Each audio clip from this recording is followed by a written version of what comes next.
trying to finish before I run out of hydraulic oil. So we had a line split yesterday. Come to find out, there's another leakage somewhere underneath the center in the valve body block. Would you call this soil biome testing too? Building a baseline of what your soil biology is, plus your nutrition level in the soil. Right. Your pH 6.4, organic matter 2.65. This aluminum? Welcome in, everybody. Another episode of Top Crop TV coming to you tonight. Top Crop TV watch party. We're on with Brandon from Farm Life. How you doing tonight, Brandon? I'm good, man. How are you doing tonight? I'm doing great, sir. No complaints. Excited to bring the fans another episode of Top Crop tonight.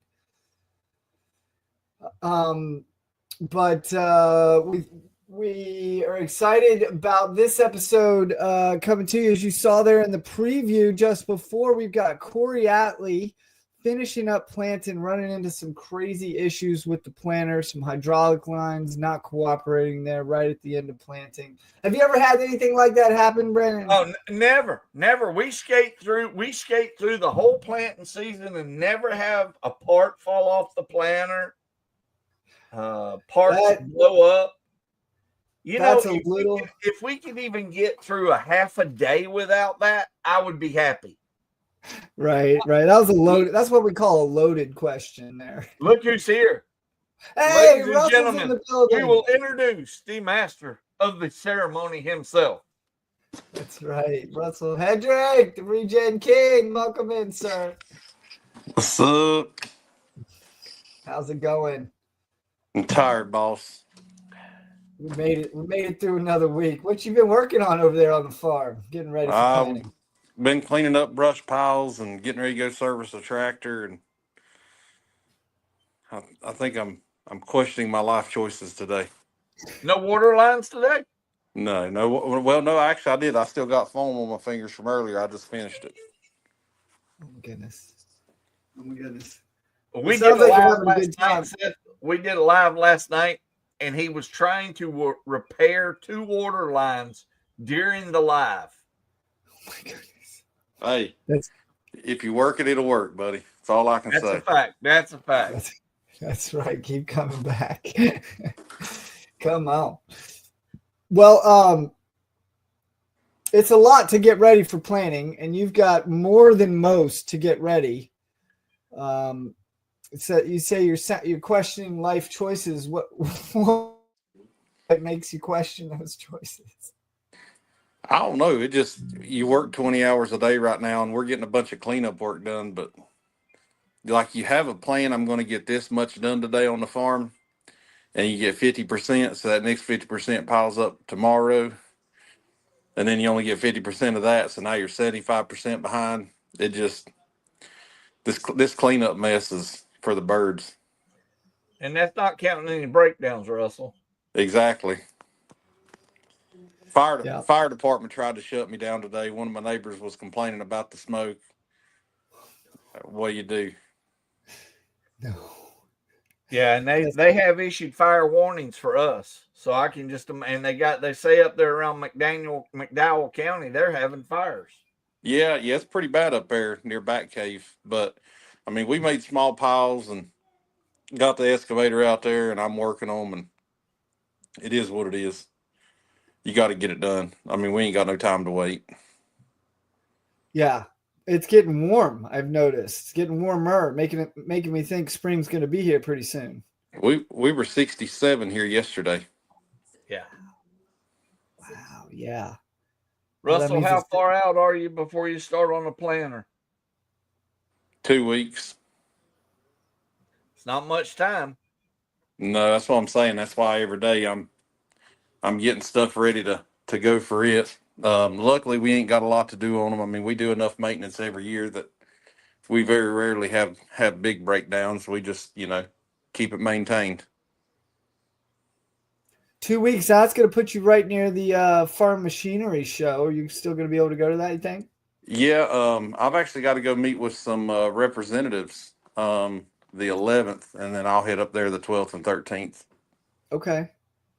That'll be good. We'll see you up there. And then are we going to be able to catch you down at the Southern Farm Show in North Carolina this coming week? Depends on the day. We'll probably be there Thursday or Friday. Okay. We might miss you then. I might be Yeah. there Wednesday. It's all good. Well, Brandon, y'all ain't too far out either. You better start getting on that planner. That's a fact. We were talking about that today. I think we've got bearings to change on almost every row now. And that's very first thing we were talking about. And knowing our luck, it won't come out till the week before we start planting. And then we'll be in the mad rush panic to get all 3 planters ready to go. And you guys are in Georgia, right, Brandon? That's Yeah. pretty far south there. We'll start on corn where we're at. We'll start on corn probably the first week of March, second week of March. Man, don't you lie. Every year, my neighbors say that, and every year, there's one guy down there. Valentine's Day, he'll be planting corn. We have one next door to us that does it every year. Valentine's Day or a couple of days after, he's out there sticking corn in the ground. Yep. And then he complains because it snows or we get freeze that, I mean, I would say 6 out of 10 years you could plant 2 crops of corn if it wasn't for like a 1-week window there in January. Yep.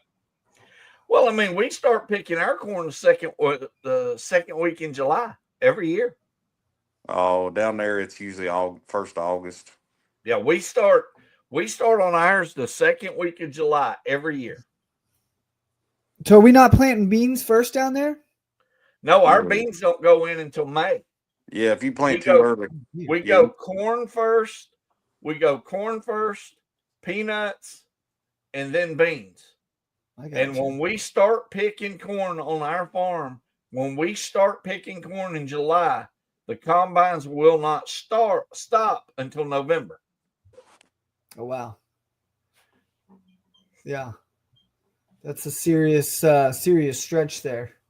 Well, we can only, because we grow for seed over there, you can't dry any of the seed. It can't go through a dryer. So you can only pick so many bushels a day that you can process, and that's it. Gotcha. Very interesting. Now, the peanuts is one that I'd like to pick up this year. I'd like to take a look at the peanuts down there. Well, we do it. Yeah. I know they got a lot of good ones, a lot of good spots growing in Georgia. Oh, yeah. I was always afraid. I used to live in Georgia, and one of my favorite things on the side of the road to pick up in the state of Georgia was boiled peanuts. Yeah. Now, goes back to the conversation you just had a minute ago. There's a 13-year-old farmer that can show you peanuts. Let's go. This is his first year at 13 years old that he's got his first field, and I think he's about 110 acres. Oh, that's amazing. He's paid for the lease himself, paid for the seed himself, everything. It's his deal. 13 years old, Perry Boykin. You know this guy, Russell? Hadn't heard the name. It sounds like we need to meet him. If you look on his video is one of the first ones on there. That's so cool. We're going to check out some variety in crops this year. We're planning to add maybe some tobacco to the mix down in North Carolina, maybe some veggies. What else are we going to look at this year, Russell? Watermelons.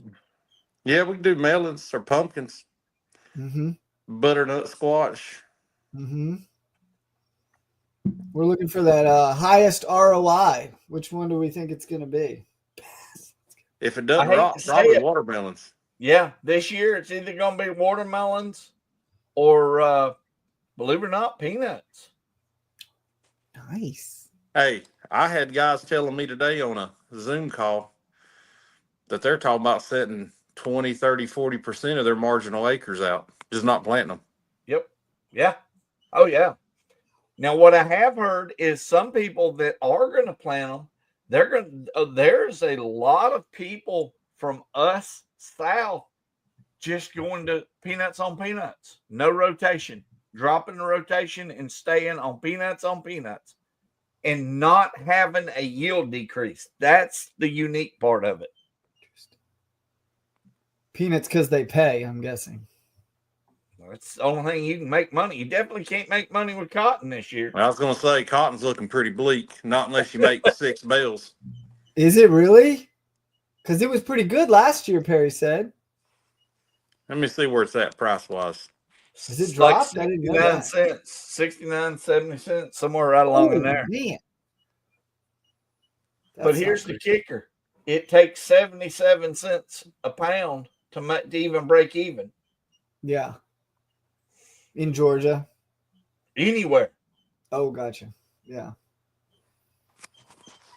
Yeah, try 66 cents a pound right now. It dropped that far today, Russell? Yeah, it's a 66. Is it because it did too well last year? What's the story there? That's wild. Cotton's just one of them weird things. So the way I figured up cotton is I told a buddy of mine, Zeb, I wanted to grow it one time. And he said, well, either go take $600 for every acre and light it on fire, or just go bet it on black or red on the roulette. He's like, because that's the only way you'll know if you're going to make money in cotton. Oh, my goodness. And that was years ago. I bet you what? Cotton's what, 800 to 1,000 now to grow? Yeah. It'll run you $800 an acre average. So if your average is 2.5 bales, average just on the low side, let's say you do 1.5 bales, that's 700, 800 pounds to the acre. You're just barely going to break even at that point. And then you got 10, 12% operating interest on that $800 an acre. And you have your cotton board. You've got your ginning cost. It gets so much fun. No, that's interesting. Well, my thing is, it's crazy to me when people start penciling out their spreadsheets and putting them online. They're not even including the interest on the operating note. And if they did, they were losing money before they borrowed it.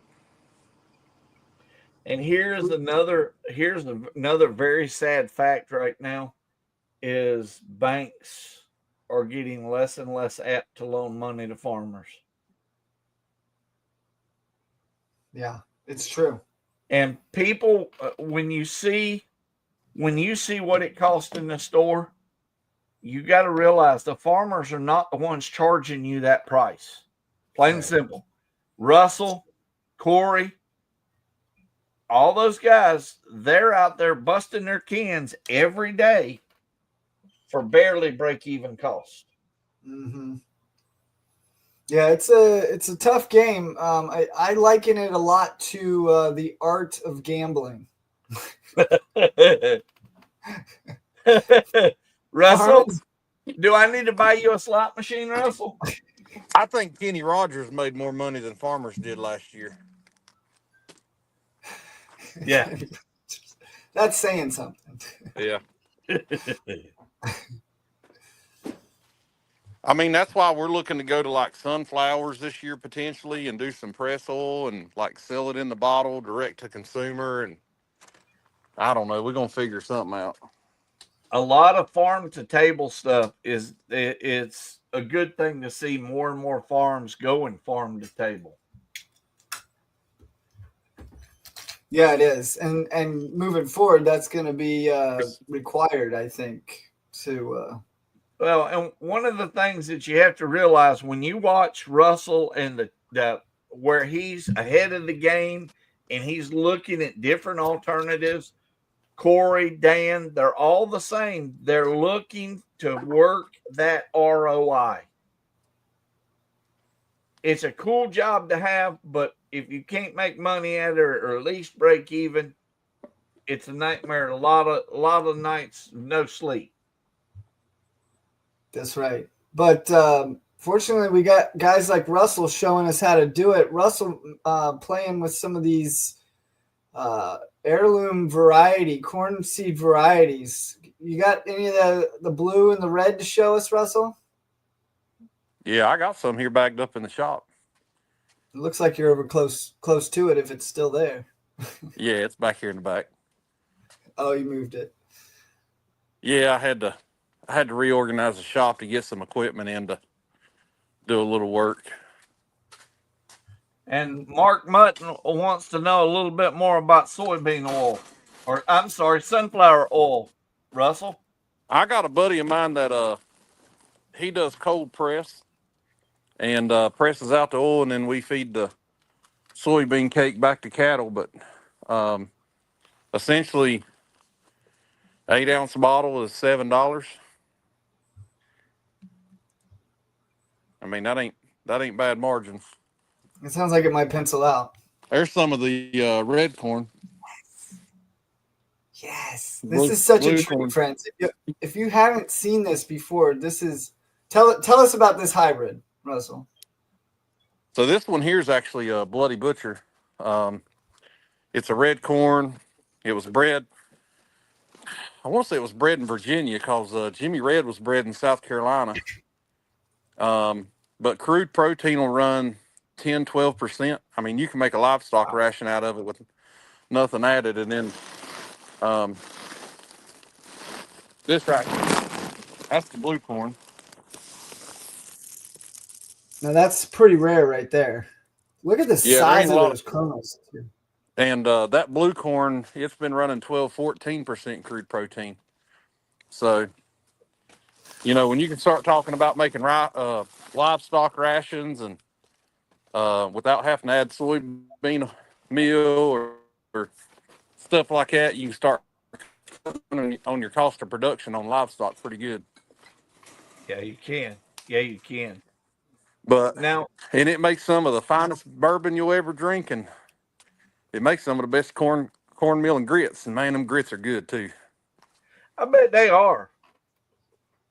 Well, the funny thing is, when we first started making them, we had a boy call me that bought some, and he said, "Man, there's something wrong with your grits." And I said, "Why is that?" And he said, "Well, it took me about 40 minutes to make them." And I said, "No, that's just how you make real grits, not instant grits." That's hilarious. Now, you know, Russell, we're talking about we're going to go in looking at we're looking at tonight's show. Coming through last year, you guys had a lot of hurdles coming in through last year, didn't you? Yeah. Drought, 60 days. Well, it was too wet, and then it was drought for 60 days. And then we had a little bit of rain, and like a little bit of hope came back. I think Mother Nature was just toying with us. I swear, I'm telling you, man, 2024 will be the year I probably. Yeah. I mean, we went halfway through the line. It'll be 2024, and then where I die. Well, I mean, we went through 60 days of drought, and it was seriously drought. Then we get that little bit of rain, then it gets hot again, and then here comes Debbie. And we got 18 inches of rain. We got 18 inches of rain in 6 hours. That wonders on your corn crop and your peanuts. And there was a lot of guys, I'm pretty sure, just defoliated cotton. Oh, yeah. I actually have a video talking about little Perry walking in a soybean in a peanut field up to his waist in water. That's crazy. Yeah, we got an episode coming. You talk about Perry, you said, Brandon? Yeah, I was talking about my Perry, but yeah. Oh, different Perry.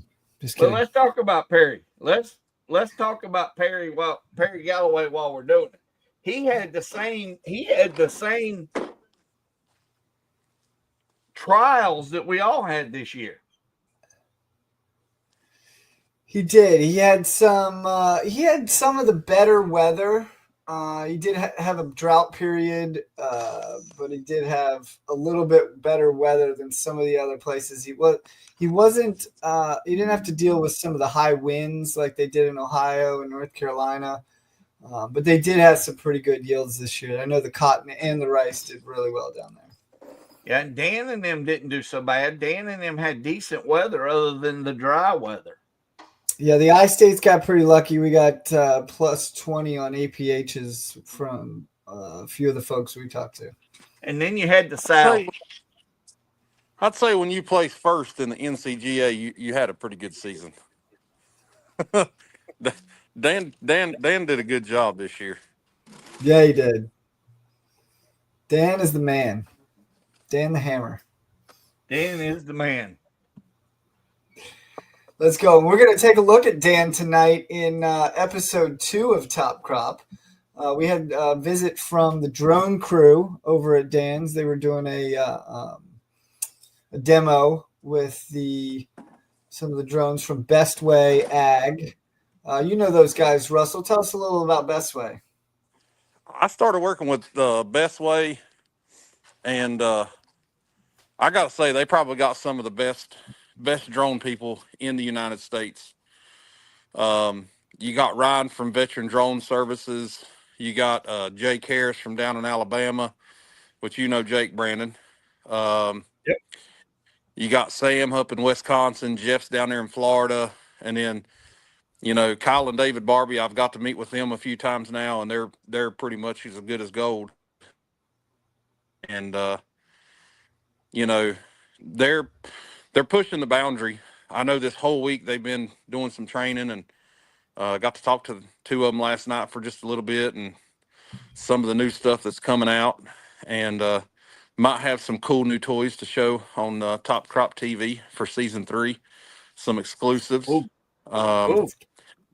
So we're you know, when the hurricane hit, you know, I don't really know how much money it was, but you figure sending all them guys and putting all their drones together, I dare to say that company, they didn't ask for a dime, but they probably spent, you know, when I say 6 figures, I mean multiple 6 figures of equipment down here to the mountain. I mean, you figure the fly carts, the trailers, the trucks, and everything, and the guys, $250,000 or better comes to mind. And for somebody just to send that equipment to go help people and not ask for nothing, that's pretty awesome. So I'll always rep for them guys, and if anybody needs a drone, that's the company I'm gonna send them to. Absolutely. Yeah, they do good work, and they got quality folks, good customer service, and great drones, good quality drones. We got to see them fly on your location, at Dan's location, a couple different spots. Even Perry's, we had a little bit of drone action. Shelby had some drone action this year. We got all kinds of. And they have extremely knowledgeable employees. They're a team of knowledge. Yeah, no, they really are.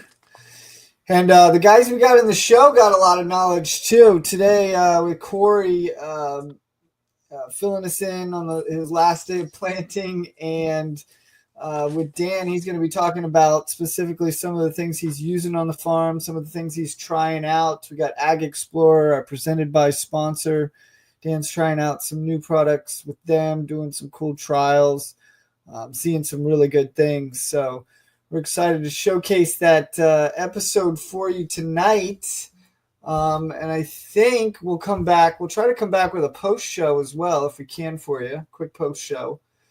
But unless you guys got anything else, I think it may be time to get her rolling. Roll that footage. Roll on. Roll that beautiful bean footage. All right, here we go. Root of the Matter, Season 2, Top Crop Season 2, Episode 2. Root of the Matter with Corey Atley and Dan Lipkus coming to you. It's time for new season Top Crop.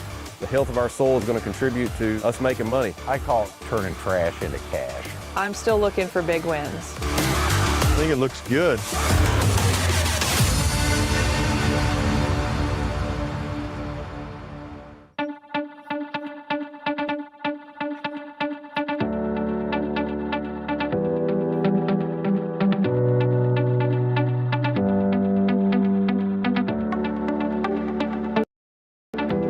Welcome to season 2 of Top Crop.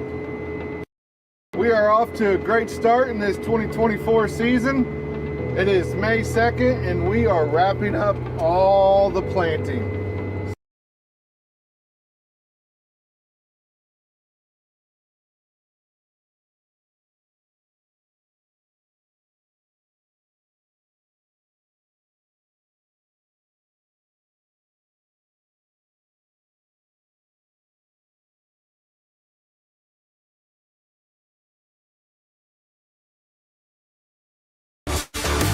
It's time for new season Top Crop.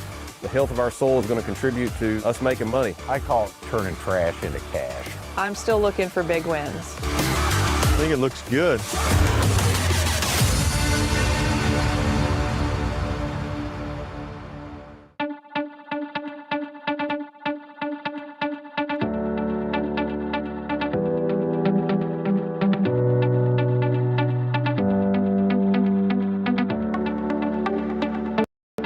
Welcome to season 2 of Top Crop.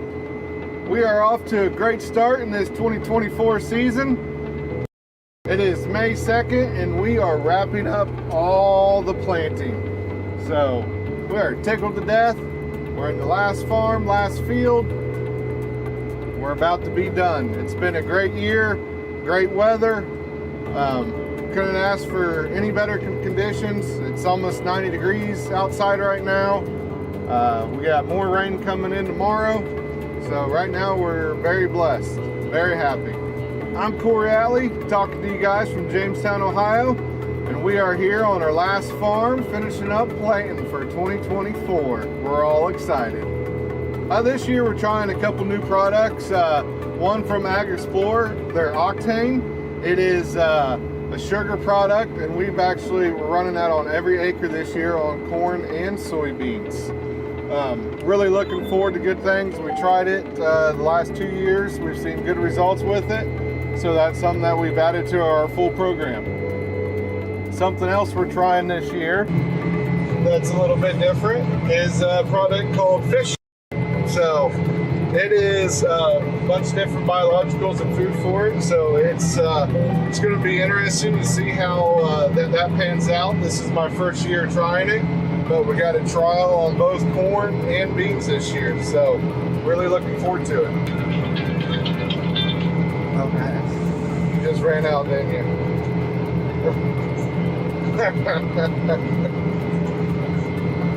All right. It's gonna be tight. I would just set up by the seed tender. If my light comes on, I'll call you and throw a couple 100 pounds in. Alright? Alright, that's it. We're down to the nitty gritty. I was junior, just ran out of seed. We got a pass and a half left, so hopefully I've got enough seed here. Everything keeps working. We got a lot of work to do this summer on these planters. The old girls, they got a lot of acres on them. We got to do a lot of maintenance on them this summer. We still got hydraulic oil on the seed tender, so I can refill if I need to, but I'm hoping to make it back to the shop before I have to. So once we get done here on this last pass and a half, we'll fold up and see what we got. So one of the things different for this year that we did for 2024 is on the bean stubble, so all the ground that's going to corn, so the soil that you see here was just hit with the Turbo Max. We didn't have chisel plow it, and then we hit it with the Sunflower Do-It-All machine. As you can see,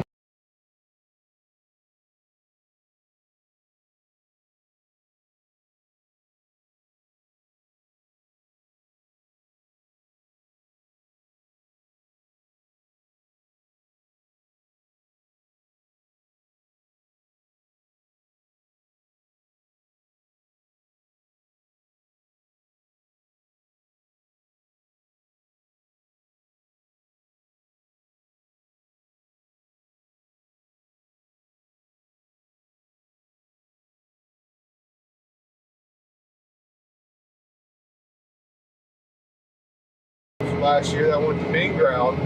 we hit with a turbo till, and that was it. We went right into it and planted it. So it had no spring tillage, planted nicely. Really happy with everything. Where we did some trials with the Bednar machine, it was a little bit more.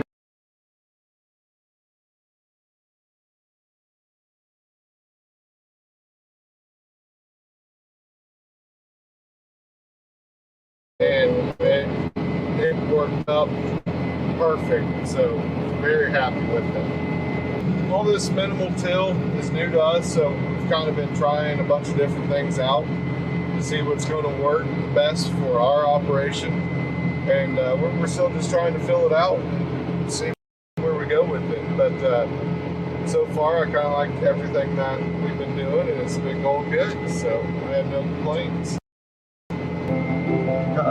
Not planting near target rate. No, is that true?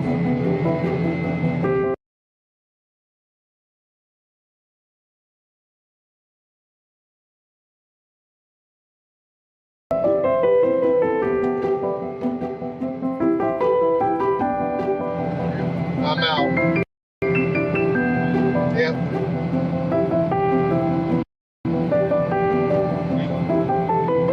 Yeah, I made it to where you stopped on the other side.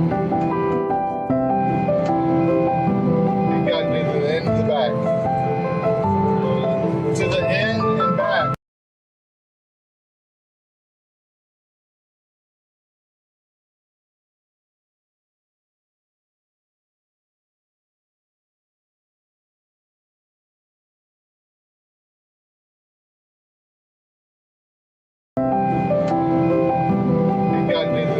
Back to the end and back from where you stopped. All right. Bye. In the past 3 years, we're 365 GDUs behind schedule. So that is one of our concerns here. You know, if we don't have solar, we don't have GDUs, we don't have photosynthesis, we don't have energy into that plant. So that's where, when you guys approached about Architect, and being able to add that on at that V5 time frame, I was really excited for it. Definitely looks like it's doing its job here. I'm excited to take it to yield and see if we can't get it on every acre next year. Fungicide we're using is Veltima, because our 3rd year with it. It's been working great. There has been some tar spot already spotted in northern Ohio. Normally we've already flown all this corn, but we was able to wait until July 26th today. It's already past blister stage, starting to fill out already. Clearly we've been able to keep disease pressure away, and Veltima should protect us all the way through the rest of the season. We've been very happy with the roadability. They've been very smooth on the road, not bouncy. They don't have the loud sprayer noise. So we're going to be putting a lot of high road miles, a lot of heat, and in the summertime. So we're really excited to see that, and the less compaction, our clay soils getting over it, and sometimes even tougher conditions. We have a very aggressive warranty on these. They're 7 years. It even covers field hazard and stubble protection, which means that CF really does feel we have a great quality tire, and we're standing behind that. Cornstalk stubble is extremely hard on tires, so that's really good for us.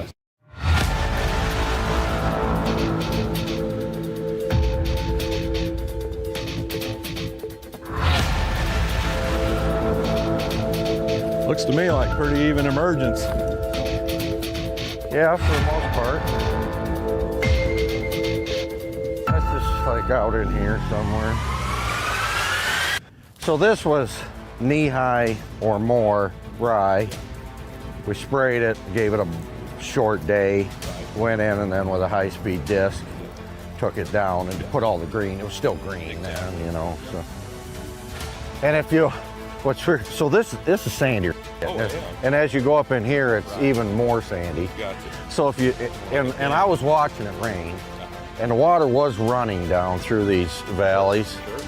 And if you look at our neighboring fields or whatever, they're not huge gullies, but there's gullies everywhere. Sure, right. But if something would wash, it would be this, and it didn't hardly wash at all. And if you dig down in there, you're just full of straw, basically, It's so absorbing. it did. That's part of the reason I do it here too, just to control everything here. Yeah, no, that's good. Yeah. Explain what you're You doing. bet. What we'll do is we'll take basically 3 samples and make a composite out of it. You know, we're not really making soil recommendations. We're showing what our product baseline, how we start with, and then over time we start cycling more nutrients and making it available. Then we do a biology test every time we're here. It'll basically geo-reference the spot, so we can come back to this spot time and time again. And then we'll come back later and we'll do tissue sampling as well. And then that shows, you know, what we're doing in the soil, both biology, nutritional wise, and then what we're actually getting in the plant. And between the 3, it tells us a pretty good story. And over time, you know, it shows trends and shows what movement we're doing.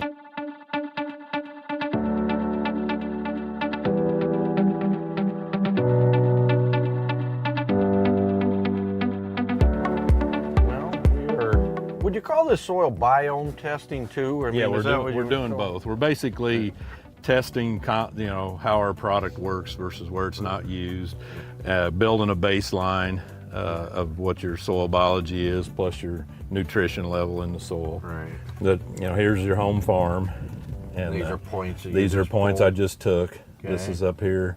We took 4 cores up here. There were 3 at 6 inches and 1 at 12 inches. And you can hit that, and then it'll pull up. It gives you your 4-digit code, the date and time. And then we'll pull this up here, and it's gives you the bulk density, pH, organic matter, carbon, your CEC, and then all your macro and micros. And they're in parts per million, so times 2 to get pounds per acre. So just while you're on this, so like this soil isn't that high a CEC, but we keep putting all this manures, and you see how like green manure we did see that. See, I think that relates. I think it's pulling that up. It does. You know, if it was just straight sand, that would show lower. But with that organic matter in there, I think it's raising. It is, no question. Yep, the higher which is a good thing. It is, exactly. More water holding capacity and better. It's like a parking garage for nutrients. The more lanes and you got in a garage, the more nutrition you can hold. So this is showing all their parts per million of stuff. Yeah. Here's your potassium. So double that. Pretty good. Phosphorus, Bray 1, P1, so you got 82 pounds available. Sulfur looks pretty good. Zinc looks good. Let's see, potassium, we already did that. There's your nitrogen showing right now. Probably doesn't have a lot right now on it, does it? If you were in the center of the row, I mean, like we banded the row, where did you? I just got it in the furrow, off about 3 or 4 inches. Well, that's right where one of the bands was. So, Gotcha. Should be, but we've had enough rain, it might have washed half of it gone by now. But and then we can go in here and it gives you your geo-reference, and then we'll put notes on it to tag it where it was taken and everything. Well, that's pretty cool. Bulk density, you know, it's not too bad. Our goal is if you could find soil that was 1 or less, the better it is on getting porosity in the soil and better air movement, water movement.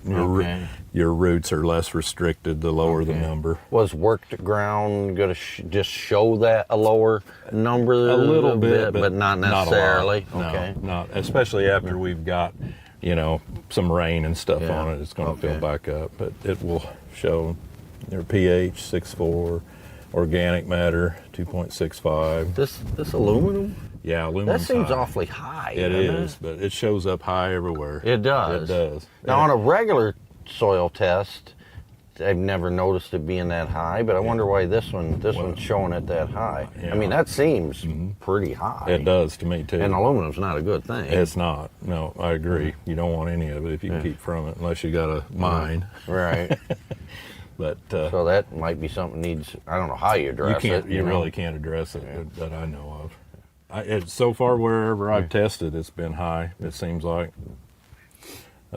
In the 10-state area. We try to keep from putting anything that has any of that in it. You know, the manure's probably got some, but it'd have a little bit, yeah. So I don't know if it's naturally occurring or it's becoming stuff we've applied over the years. You know, I think it's a combination of things. I think some's in the atmosphere as well. So anyway, that's kind of that part of it. So this is organics with deep injection. This is organics with dry over the top. And it should be 18 rows to the next flag. And this is our organics with dry fertilizer broadcast.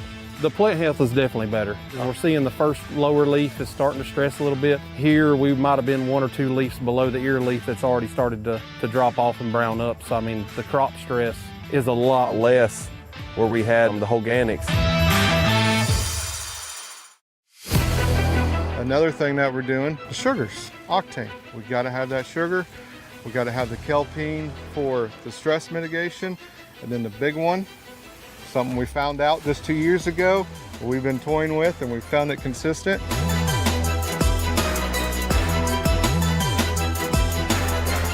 Onward Max, 6.5 ounces. And let me tell you, the trials that we ran with that, there's a reason why it's going on every single acre of our corn. Choose your herbicide. Choose your pest protection. Choose AgVenture. The latest trait technologies featuring the power of the Enlist weed control system, plus the quality and service you know and trust. Produce more bushels with 4-Seed Enlist and PowerCore Enlist corn from AgVenture.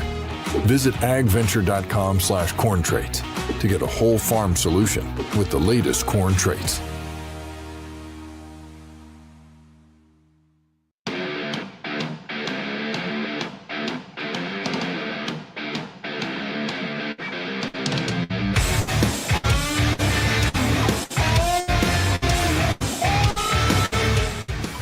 Trying to finish before I run out of hydraulic oil.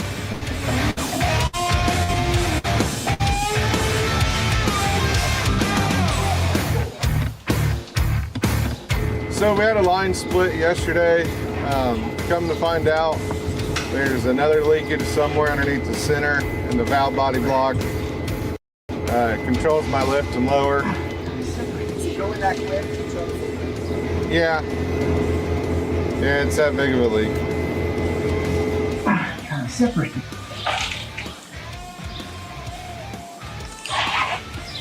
Can you see where it's going in at right here? That one? What's that one? That one's one of the ones that are on top of it.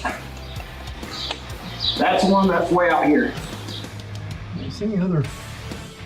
It's full enough to leave the farm, and we've seen a pretty good sized hydraulic puddle. So we've seen a line that was split, took it back to the shop. It went from one wing all the way to the other, about a 50-foot run. Huge pain, finally got it out. Got a gusher. He's a Laker. Look at him right there. Long story short, come to find out, we got another leak in the valve block, dead center of the planter.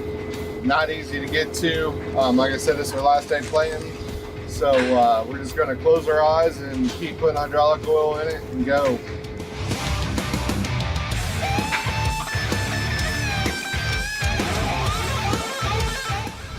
I don't think it comes on the backside. I gotta narrow down to 2 possible ones. 2 possible? Mm-hmm. All right. We're getting somewhere. There you go. Case it. Without breaking everything else in sight.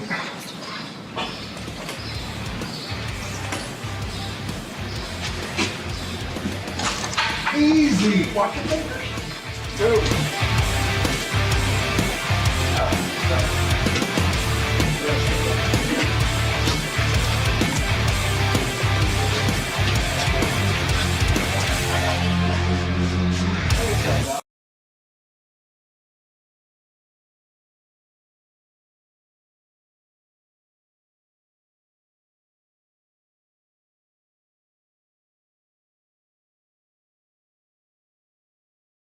Before planting season is finally a wrap. The old girl made it back here. We had enough hydraulic oil to make it back to the shop. Junior's planter's got some issues. My planter's definitely got some issues. Crossed a lot of acres in a short amount of time, but luckily it's all over with and everybody had a safe planting season. Now it's on Mother Nature. Hopefully she comes up here in the next few days.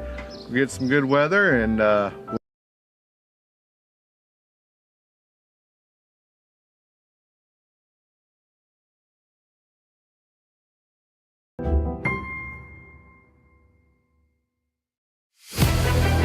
Another thing that we're doing, the sugars, octane. We got to have that sugar. We got to have the kelpine for the stress mitigation. And then the big one, something we found out just 2 years ago, we've been toying with, and we found it consistent.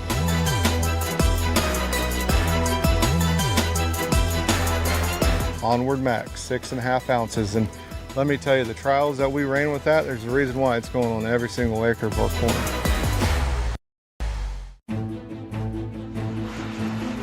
Herbicide we're using is Veltima, because our 3rd year with it. It's been working great. There has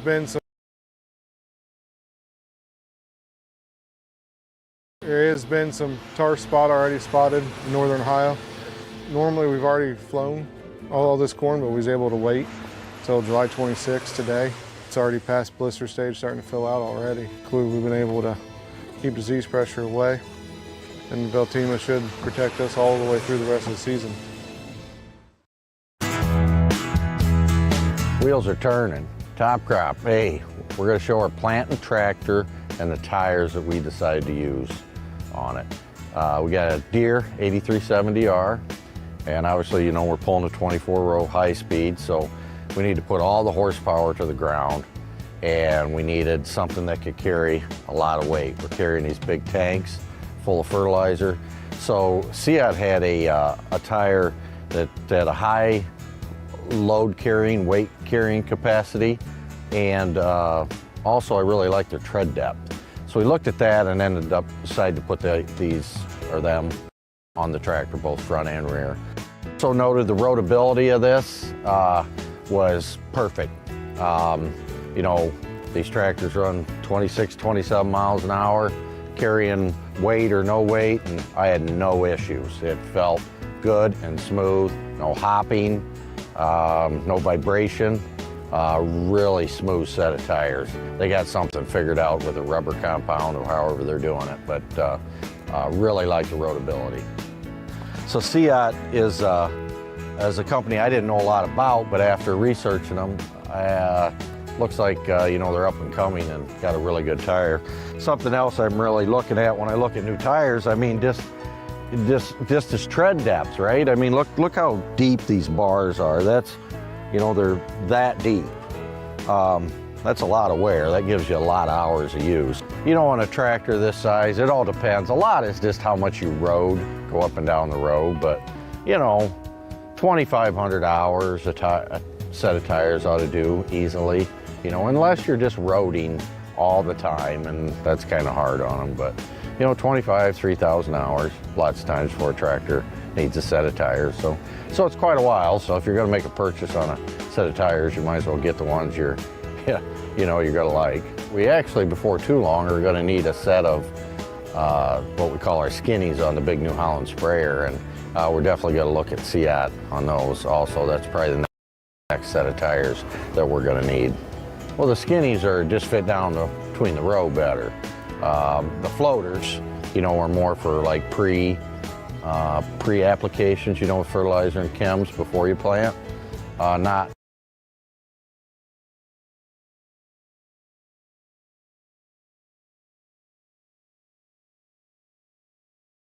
to the smaller tires.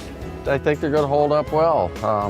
Looks like, talked to some of the company people, they were real happy and knowledgeable trying to find us the right tire, because I had something kind of, a little unique, just because I wanted, you know, more weight carrying capacity than like a competitive tire would do. So they found the right ones for me, and we put them on. Between the weight carrying capacity and the tread depth, they seemed like a good choice for us, and that's what we put on. So you might want to take a look at them. Not everybody's heard of them. They were new to me, but I think we made a good choice. Seat tires, check them out.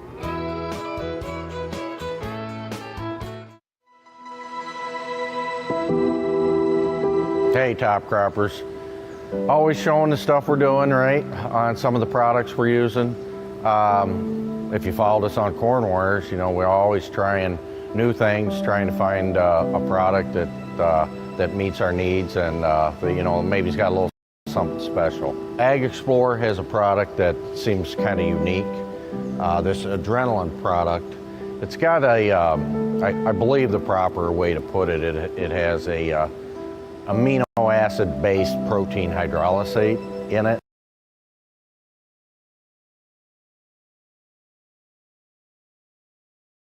Hydrolysate, and there's some fulvic acids, and they call some of their, I don't know if it's insert technology or something they call it. It's basically as a starter fertility system amendment, or to enhance it, probably an enhancement would be the right way to put it, just to help everything work better, to get the roots to take off. You know, that's the biggest thing with a starter, is to really get the roots up and going. So adrenaline looks like it's going to be a pretty good product for them and for us, I hope. So we're going to be seeing how that does and watching it. But that's in our starter program on our contest fields this year.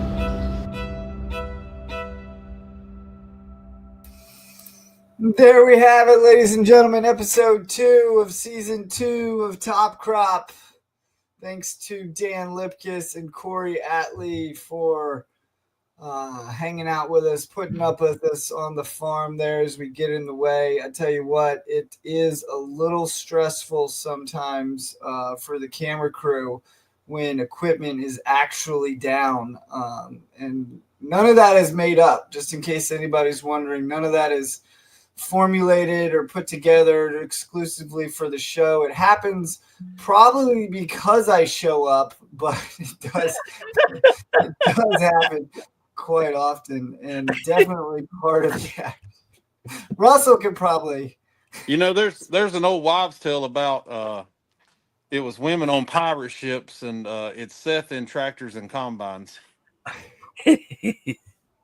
But no, I mean, I would say the general audience and most farmers understand it, but people, when it comes to farming outside of agriculture, don't understand that. Like Corey had a hydraulic leak. That hydraulical he uses is probably $150 a jug. And it was still more beneficial to his crop to have that hydraulic leak in the finish than to pull that planter in the shop and potentially be down a day or two and then get a rainstorm and be a week behind, because even a week can make a huge difference in whether you make money on a field or not.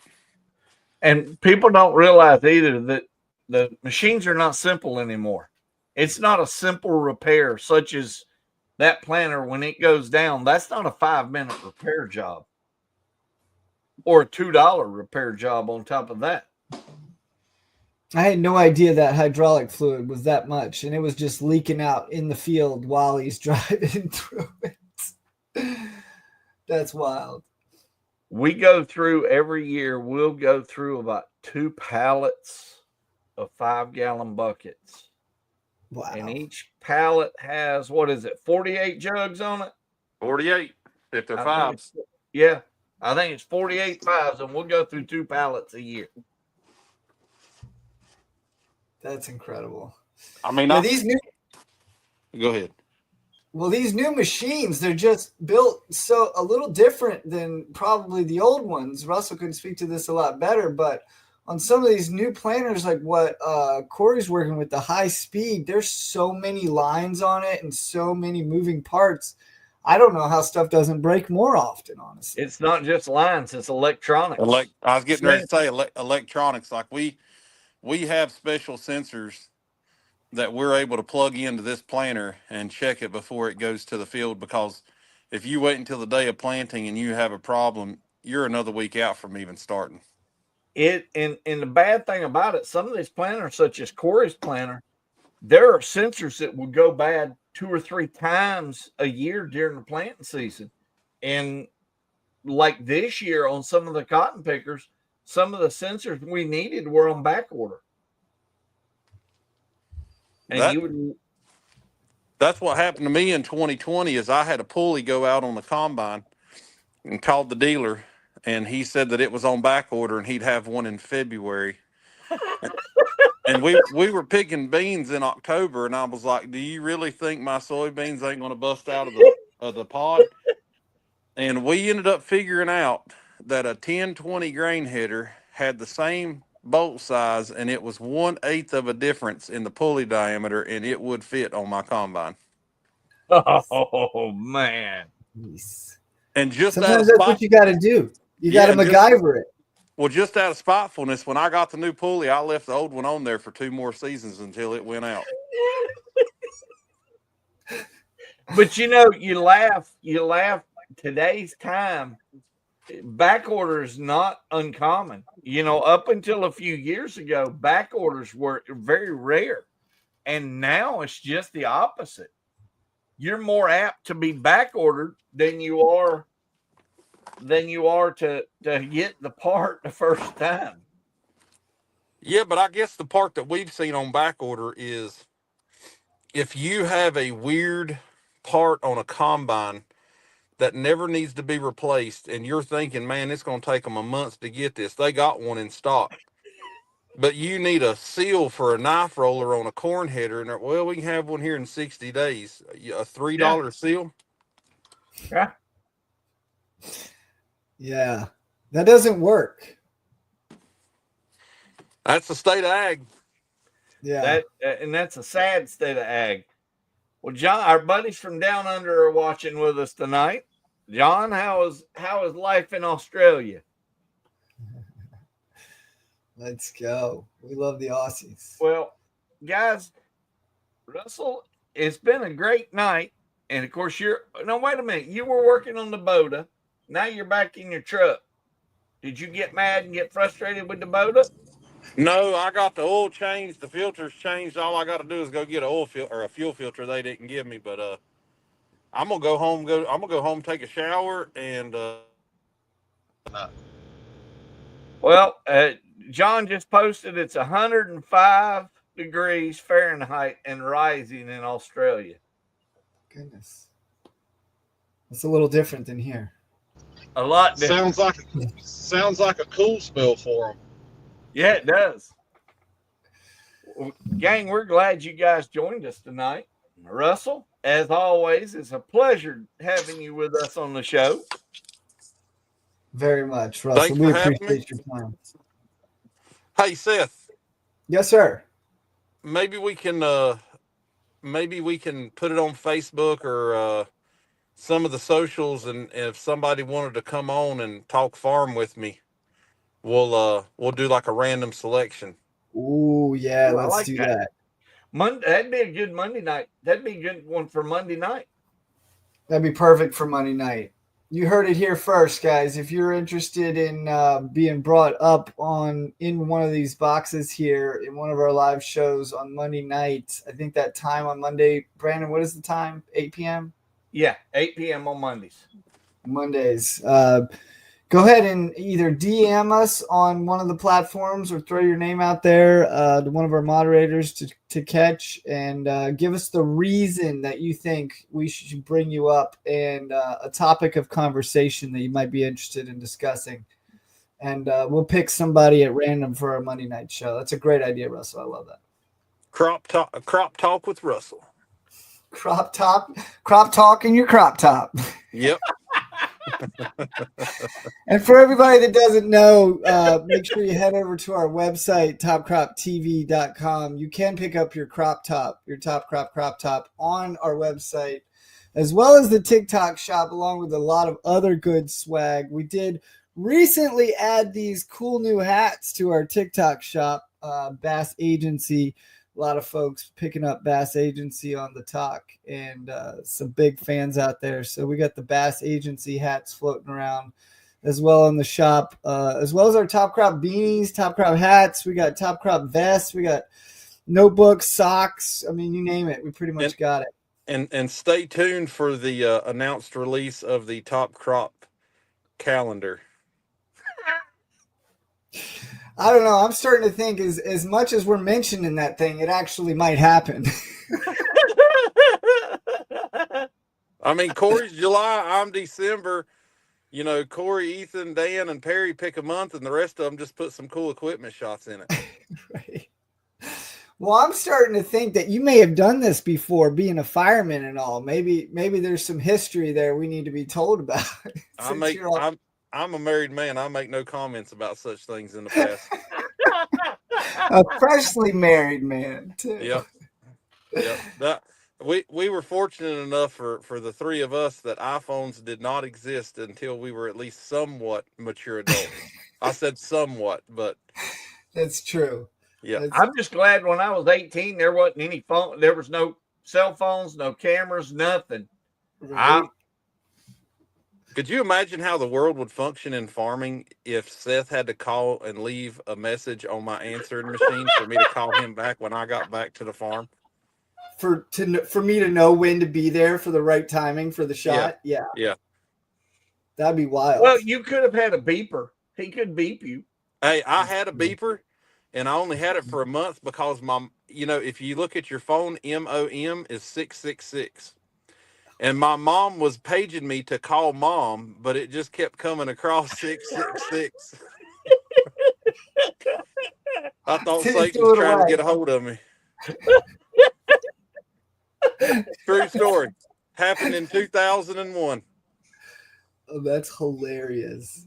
That's about the time I got a pager. Maybe just before that, actually. Yep. Motorola. Nice. I had a pager, and this is how bad it was. In 84, I had a pager and an answering machine at the house. And I don't think I ever listened to the answering machine, but maybe once a month. Oh, wait, I don't do that now. Yeah. Yeah, answering machines hardly exist anymore. I mean, Russell called me the other day. You don't have a voicemail on your phone. I'm like, no. Who needs to talk to anybody? Just text me. Do people still check voicemails on phones anymore? I don't. I don't. I do. I do when I get off the plane. That's about the only time. Right. That's true. That's fair. Well, listen, guys, it was a good show, and be sure to reach out if you want to come up here, and we'll talk farm. Let's go. We're gonna pick somebody for Monday. That's gonna be exciting. Well, we appreciate y'all tuning in. Make sure you check us on all the socials. Pick us up on Thursdays at 5 p.m. on RFD TV. Don't miss it every week. Make sure you set your DVR. Appreciate you sticking in there with us on some of the platforms. We were having some technical issues with the glitching. I don't know what that was about. Hopefully we get that ironed out before Monday.